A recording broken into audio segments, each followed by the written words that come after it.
நான் M Soundarapandian, Sivarakottai, Virudhunagar வெளிச்சாமல பாலிடெக்னிக்கில் 83-86 செகண்ட் ஷிஃப்ட் மெக்கானிக்கல் அடிஷனலாக ரெப்ரஸன்டேட்டிவாக இருந்தேன்.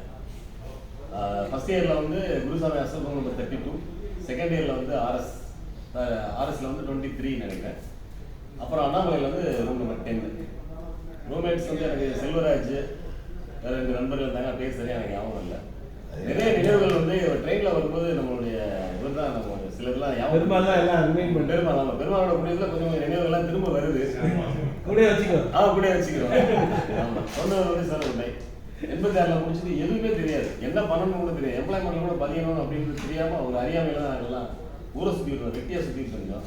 அதுக்கப்புறம் எம்ப்ளாய்மெண்ட்டில் கொஞ்சம் ஒன்றும் வரல. ஒரே ஒரு முறை வந்து சோழவந்தான் செக்கான்மணி ஐடியில் மட்டும் பார்ட் டைம் டிராயிங் மாஸ்டருக்காக ஒரு இன்டர்வியூ வந்தது. அதை அட்டன் பண்ணல, அது வேண்டாம் அப்படின்னு சொல்லிட்டு. அதனால் அதுக்கப்புறம் கவர்மெண்ட்டுக்கு நமக்கு ரொம்ப தூரம் ஆயிடுச்சு.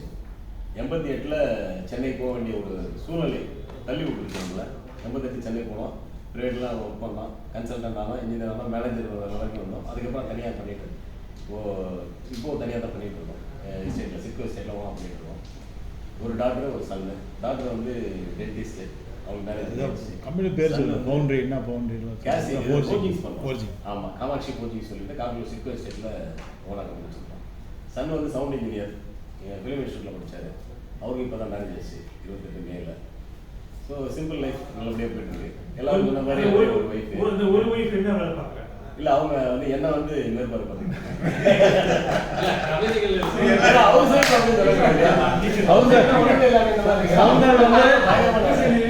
சவுந்தர் வந்து கவிதைகள்லாம் எழுதுவார் முன்னாடியே. இப்போ ரீசெண்டாக அவர் நிறைய சிறுகதை தொகுப்புலாம் ரிலீஸ் பண்ணியிருக்காரு. வரட்டும், அவர் ஒரு சிறுகதை தொகுப்பு இனாகரேஷனுக்கு நம்ம ஃப்ரெண்ட்ஸ்லாம் அங்கே போயிருந்தோம்.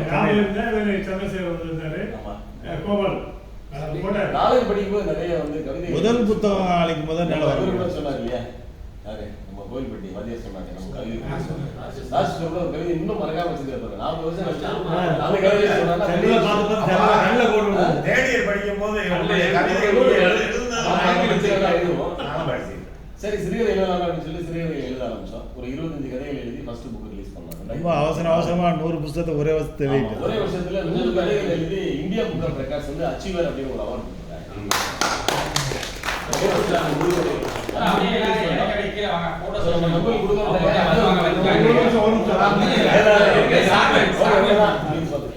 Sambu Kovilpatti second shift mechanical. அதாவது மற்ற நிறைய விஷயங்கள் பேசணும். ஆனால் இந்த குழு உருவாகி இதில் இன்னைக்கு வரைக்கும் சிவில் ஜெயபிரகாஷ், மெக்கானிக்கல் சவுந்தர், பில்டியம் எலக்ட்ரிக்கல், இவங்களுடைய பணி வந்து ரொம்ப சிறப்பானது, அருமையாக கொண்டு வச்சுருக்காங்க. இதை இனிமேல் நம்ம வருங்காலத்தில் நம்ம காலங்களில் இதை இன்னும் எவ்வளோக்களவு அதிகமாக இன்வால்வ்டோடு அது செய்து நல்லபடியாக முடிப்போம். நான் வந்து நம்ம இது எனக்கு ஒரே ஒரு நெகட்டிவ், நம்ம டிவி படித்தது அது ஓப்பனாக சொல்கிறேன். ஏன்னா எங்கள் வீட்டில் எல்லாருமே கவர்மெண்ட் எம்ப்ளாயி, டீச்சர்ஸ் அந்த மாதிரி இருப்பாங்க. அதுக்கப்புறம் பிஎட்டுக்கு போனேன், டீச்சிங் அப்படி அந்த லைனில் போயிடலான்னு. பிறகு என்ன முடிவு பண்ணலாம், எல்ஐசிக்கு போவோம் அப்படின்னு அதில் போனால் இப்போ ஃபீல்ட் ஆஃபீஸராக இருக்கேன். என் ஒய்ஃப் டீச்சரு, 3 பிள்ளைங்க. நம்மளாம் டிப்ளமோ படிக்கிற பெருசாக அன்னைக்கு பேசணும். நான் மூத்த பொண்ணு எம்பி, அவளும் ஐடியில் ஒர்க் பண்ணலாம், மெட்ராஸில் இருக்கா. ஒரு பெருக்கி இருக்குது. 2வது பையன் வெங்கட், அவனும் சிஎஸ்சி தான், அவனும் இப்போ ஐடியில் ஒர்க் பண்ணிட்டு இருக்கான். இன்னொருத்தர் எங்கள் ஆன்மீகத்தில் அவர் வந்து எம்ஏபிடி ரெவரண்ட், நம்ம நல்லா ரெவரண்டாக இருக்காரு. மற்றபடி நான் எல்லாம் நல்ல சிறப்பாக ஓடிக்கிட்டு இருக்கு. இதோடைய நம்ம டீம் இன்னும் வந்து சிறப்பாக இருக்க வாழ்த்துக்கள்.